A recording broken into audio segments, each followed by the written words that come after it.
ছাড়িয়ে আনতে। হ্যাঁ বন্ধুরা, কথা ধারাবাহিকের আজকের পর্বে আমরা দেখতে পাবো কথাকে পুলিশ ধরে নিয়ে যায়।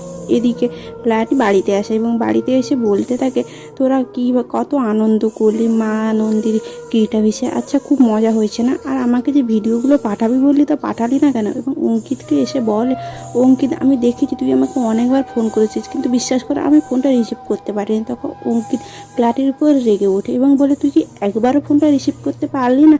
এদিকে কত বড় কাণ্ড ঘটে গেছে। তখন প্লাটি বলে, কেন কি হয়েছে? তখন অঙ্কিত বলে, কথাকে পুলিশ গ্রেপ্তার করে নিয়ে গেছে, কথাকে ধরে নিয়ে গেছে। তখন প্লাটি প্রথমত বিশ্বাস করে না এবং বাড়ির সবাই যখন প্লাটিকে বলে তখন প্লাটি বলে, কেন কি হয়েছে?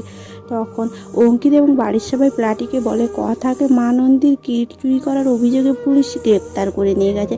তখন প্লাটি বলে, যে যাই ভাবুক না কেন আমি কোনো মতেই বিশ্বাস করি না কথা এই কাজটি করতে পারে। এবং প্লাটি এই বলে অঙ্কিত এবং কথার দুই বোনকে নিয়ে থানায় যায়। থানায় গিয়ে প্লাটি পুলিশ অফিসারকে বলে যে কথা এরকম কাজ করতে পারে না। তখন ওখানকার অফিসার বলে, ওনার হাতে কোনো কিছু নেই, কারণ কথার শ্বশুরমশাই কথার নামে লিখিত ডায়েরি করেছে। এই কথার উপরেই সন্দেহ তীর আছে, কথাই কীর্তি চুরি করতে পারে, আর সব সন্দেহ ওনার কথার দিকেই আছে। এই শুনলে প্লাটি অঙ্কিতকে এসে বলে, আচ্ছা বড় মামু যে এটা করেছে তোরা এটা আটকাতে পারলি না? এখন কথাকে বেলে ছাড়িয়ে নেওয়ার কোনো উপায় নেই, কথাকে এখন কোর্টে তোলা ছাড়া কোনো উপায় নেই, কথাকে আমি ছাড়াতে পারবো না।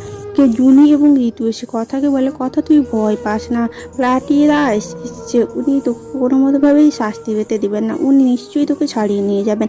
বন্ধুরা, তবে কি প্লাটি কথাকে বেলে ছাড়িয়ে নিয়ে যেতে পারবে? অবশ্যই জানতে হলে চোখ রাখুন স্টার জলসার কথা ধারাবাহিকে। ও কথা ধারাবাহিকটি তোমাদের কেমন লাগছে অবশ্যই কমেন্ট বক্সে কমেন্ট করে জানিও। ও ভিডিওটি ভালো লাগলে একটা লাইক করে দিও।